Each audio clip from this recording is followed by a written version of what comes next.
si une personne, on va dire qu'elle a été malade et elle s'est mise à mi-temps, en général pendant 6 mois, elle va travailler, et qu'au terme de 6 mois, à ce moment-là, elle ne peut plus travailler, à ce moment-là, elle va commencer à faire fonctionner son assurance, mais l'assurance va lui prendre en compte l'année maximum, l'année qui a précédé les 3 mois, donc ça veut dire qu'en fait... Elle prendra son salaire à mi-temps, quoi. Voilà.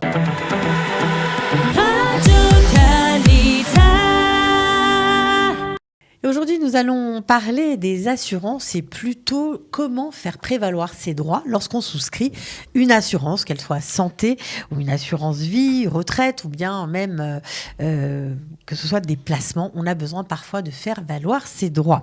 Alors, pour en parler, nous avons bien évidemment Ayala Bloom, qui est responsable du département des droits, du centre des droits.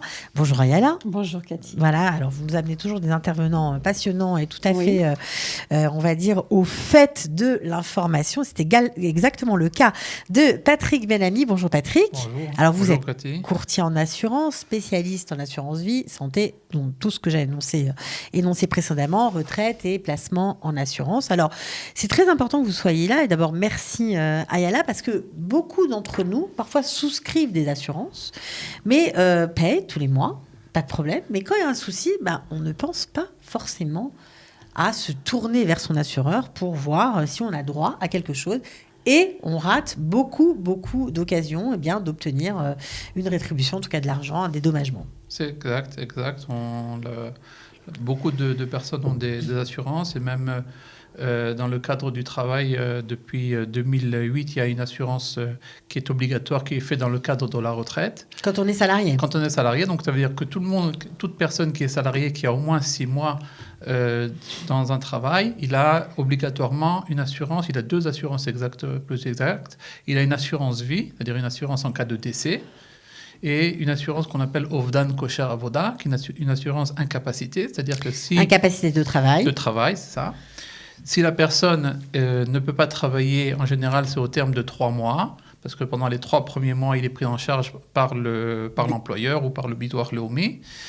Au terme de 3 mois, donc, la compagnie d'assurance prend le relais et l'indemnise à hauteur de 75% de son salaire. Donc c'est vraiment très important. Encore faut-il faire la démarche, j'imagine. Alors, il faut faire la démarche. Et l'erreur que font font beaucoup de gens que j'ai vus, c'est que les personnes qui sont malades, qui ont un accident, etc., veulent absolument reprendre le travail, et qu'elles ne sont pas en capacité de prendre complètement le travail. Donc elles travaillent en général après un accident grave ou après une maladie grave, elles travaillent à mi-temps.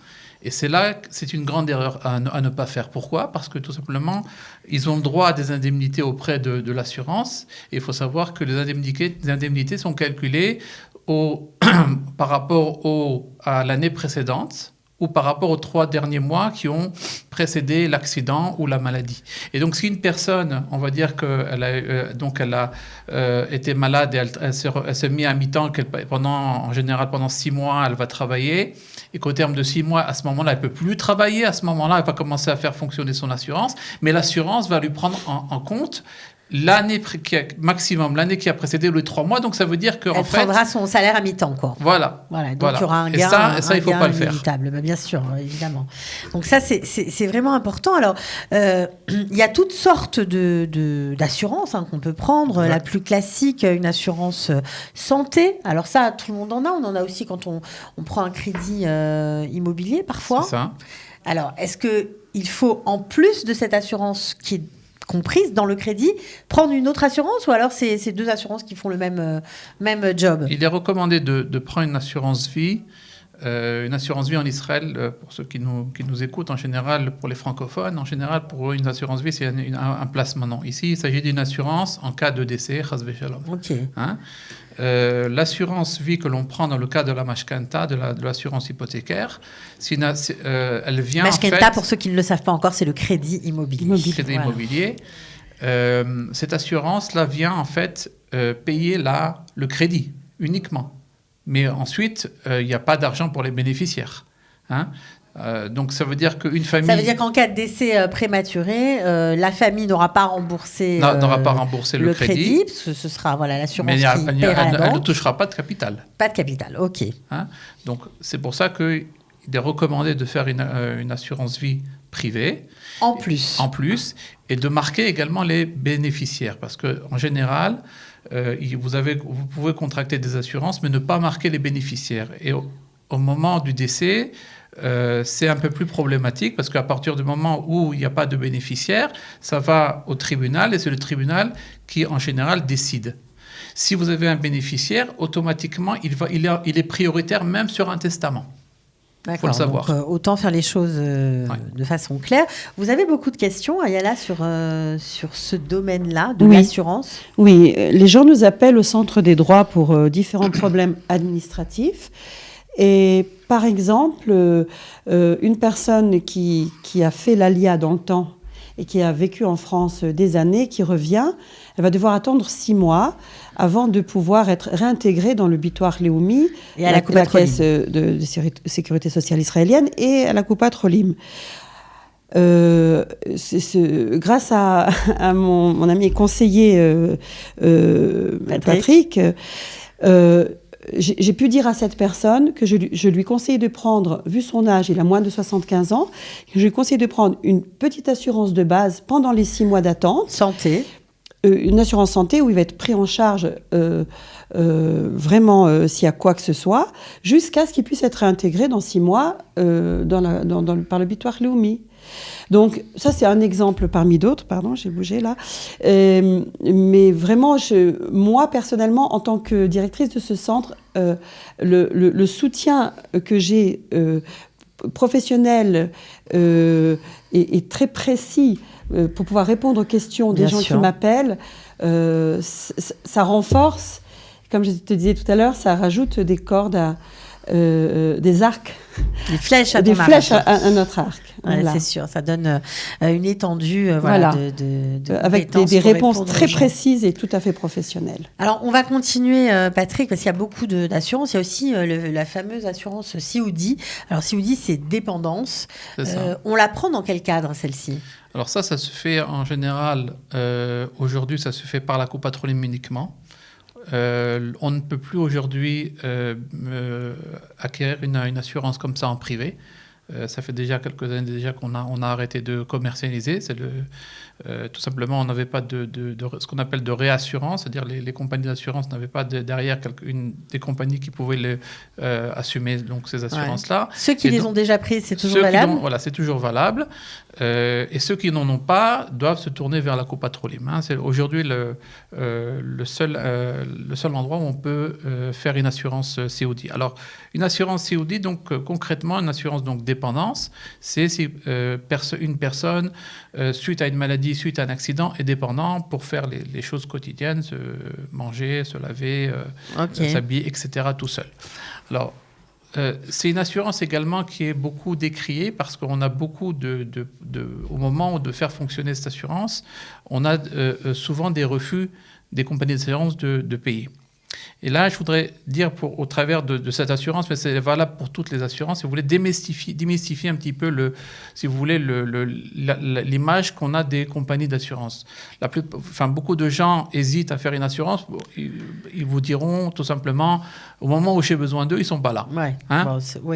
C'est ce qu'en général beaucoup de gens se plaignent. Alors, il faut savoir que les compagnies d'assurance fonctionnent selon des contrats et qu'il faut être véritablement proche du contrat et regarder toutes les clauses du contrat pour pouvoir bénéficier. Et si vous ne rentrez pas véritablement dans ces clauses-là, vous n'êtes pas bénéficiaire.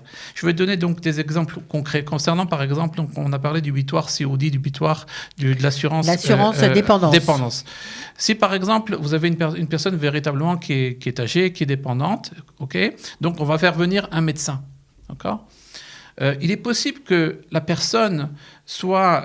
parce qu'un des critères de la dépendance, c'est le fait que la personne soit, tsaloul, qui soit consciente. Qui ait toute sa tête. Qui ait toute sa tête. Mais il est possible que cette personne-là, par exemple, à certaines heures de la journée, elle soit complètement... elle est complètement consciente de ce qu'elle fait. Ou Alzheimer, ou ça peut arriver. Voilà. Il est possible qu'au moment où arrive le médecin, par exemple s'il arrive le matin, que la personne soit complètement normale. Ouais. et que le médecin va dire elle n'a pas le droit à une indemnité. Okay, et c'est la raison pour laquelle moi j'insiste pour accompagner les assurés, accompagner donc les assurés au moment où arrive le médecin. Et tout d'abord, vous avez souvent des médecins, donc bien entendu, qui parlent hébreu. Et vous avez beaucoup d'Olim Khadashim qui ne parlent pas, donc il y a aussi un problème de communication. Ouais, donc vous tenez à être présent de façon à faire exécuter le contrat comme il faut, et votre aide est précieuse. Malgré que je ne sois pas avocat, mais je défends, si vous voulez, les intérêts de l'assuré. Voilà, c'est ça. Donc ça, c'est important parce que évidemment, parfois, on ne sait même pas comment faire valoir son droit à l'assurance. Je pense, là, on a parlé de l'assurance dépendance, mais il y a aussi les assurances accidents. Les accidents domestiques, c'est très courant. On peut glisser dans la maison, se brûler, se casser une jambe, etc. Et bon nombre de nouveaux immigrants qui ont souscrit une assurance ne l'utilisent pas. C'est vrai. J'imagine que vous avez souvent le cas. Oui. Voilà, donc c'est dommage. Et alors vous avez également donc comme vous l'avez dit, donc des personnes qui n'utilisent pas, et vous avez également des gens qui utilisent, mais qui, si vous voulez, au moment de remplir les formulaires, le remplissent d'une manière inexacte, incorrecte. Pour rappel, une assurance accident, c'est donc comme son nom l'indique, c'est on a eu donc un accident, quelque chose donc qui a été quelque chose qui n'était pas prévu, d'accord, qui est violent et qui est physique. C'est dans la définition de l'accident. Et vous avez par exemple des personnes qui vous disent bon, j'ai un problème médical et suite à ça, je suis tombé. Et ça marche pas. Et donc ça marche pas. Eh bien, bien sûr. Parce que la cause, ça va être le fait qu'il avait un problème. Alors, il est possible. Les compagnies d'assurance font tout pour ne pas payer, en fait. En gros, leur intérêt, c'est pas tellement de payer, quoi. S'ils peuvent ne pas le faire, il est clair que les compagnies d'assurance ne sont pas des organismes philanthropiques, c'est clair. Voilà. Mais de l'autre côté, si vous voulez, faut savoir comment ça se passe au jour le jour, d'accord ? C'est pas que quand à chaque demande d'indemnité, on va dire non, on va pas payer. Non, ça marche pas comme ça.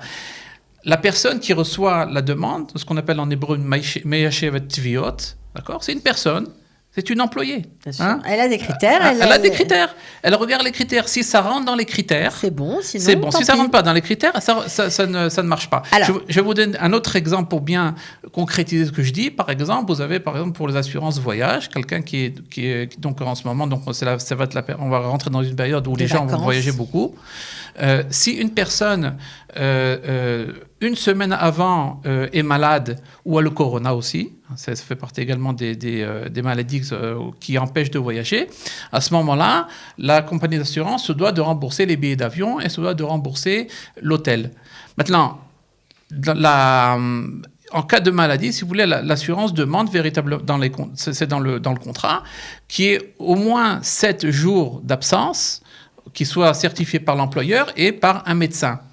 Il suffit que vous arrivez et ça m'arrivait souvent, que des gens ont demandé moins de jours de congé maladie et ils n'ont pas été remboursés. Alors mon but, si vous voulez, avant que ces papiers arrivent à la compagnie d'assurance, de demander, de dire au médecin, de dire à l'employeur, rectifier. Voilà, ok. Donc, on comprend que vous connaissez les ficelles du métier, donc forcément, avec un conseiller comme vous, c'est plus facile. Je voudrais juste revenir justement à ces gens qui ont eu des accidents domestiques ou autres, qui n'ont pas utilisé, qui n'ont pas fait de demande auprès de leur assurance. Est-ce qu'il y a un délai de prescription ? Est-ce qu'on peut encore, peut-être que des gens nous regardent maintenant, faire recours et demander à l'assurance de payer ? Oui, alors il y a un délai de prescription qui est de 3 ans pour les contrats. Je parle pour l'assurance, parce que dans le civil, c'est 7 ans. Okay. Pour les assurances, c'est 3 ans. Pour les contrats qui ont été signés jusqu'au 26 novembre 2020. À partir du 26 novembre 2020, c'est 5 ans. Ok, pas mal. Donc, il faut le savoir.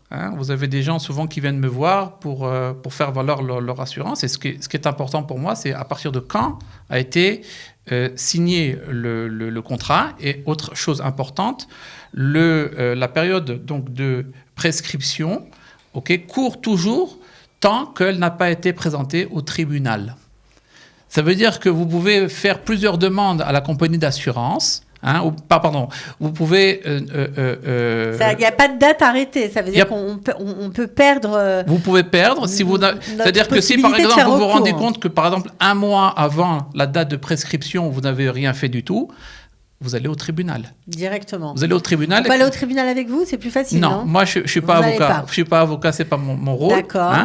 Il faut prendre un avocat? Alors, pas obligatoirement. Pas obligatoirement. Par exemple, vous avez ce qu'on appelle les tviot ktanot. Ce sont des litiges qui sont faits au tribunal, sans avocat. Des petits montants. Des petits montants. En général, c'est autour de 34 600 shekels, okay, le litige. Et vous pouvez donc déposer une requête au tribunal. À ce moment-là, la date de prescription s'arrête. Ça veut dire qu'on peut faire recours. Voilà. Ok. Bon, alors au moins, ce que je voulais également dire, Cathy, c'est que dans un premier temps, il vaut mieux ne pas avoir affaire à un avocat ou faire appel à un avocat parce que ça peut compliquer les choses.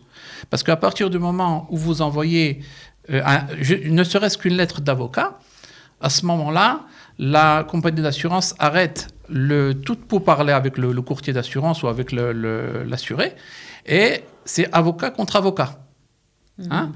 Donc ça rallonge, mais parfois par ignorance, les gens ont tout de suite le réflexe d'appeler un avocat. C'est vrai.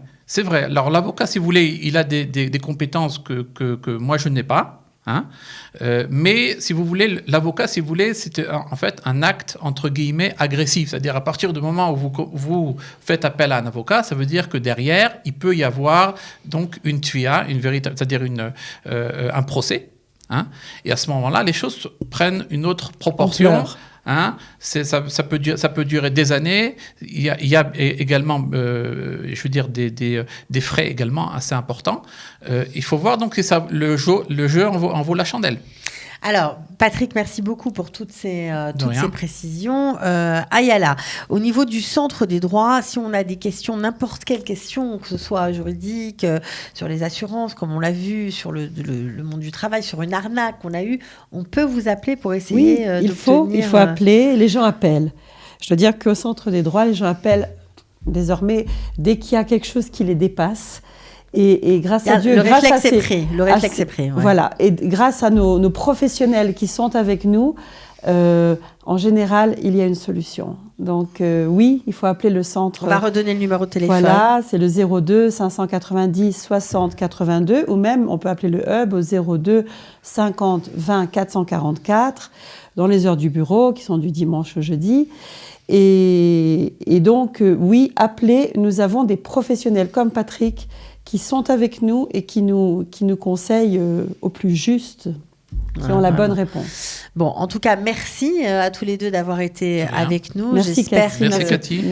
Vous n'hésiterez plus à faire valoir votre assurance, quelle qu'elle soit. En tout cas, prendre conseil auprès d'un courtier en assurance, c'est toujours bien. Ça évite de perdre beaucoup de sous parfois. Voilà. Par les temps qui courent, c'est plutôt à éviter. En tout cas, merci d'avoir été avec nous. Rien. Et on se retrouve pour une prochaine émission du Centre des Droits. Merci beaucoup. À bientôt. Ciao.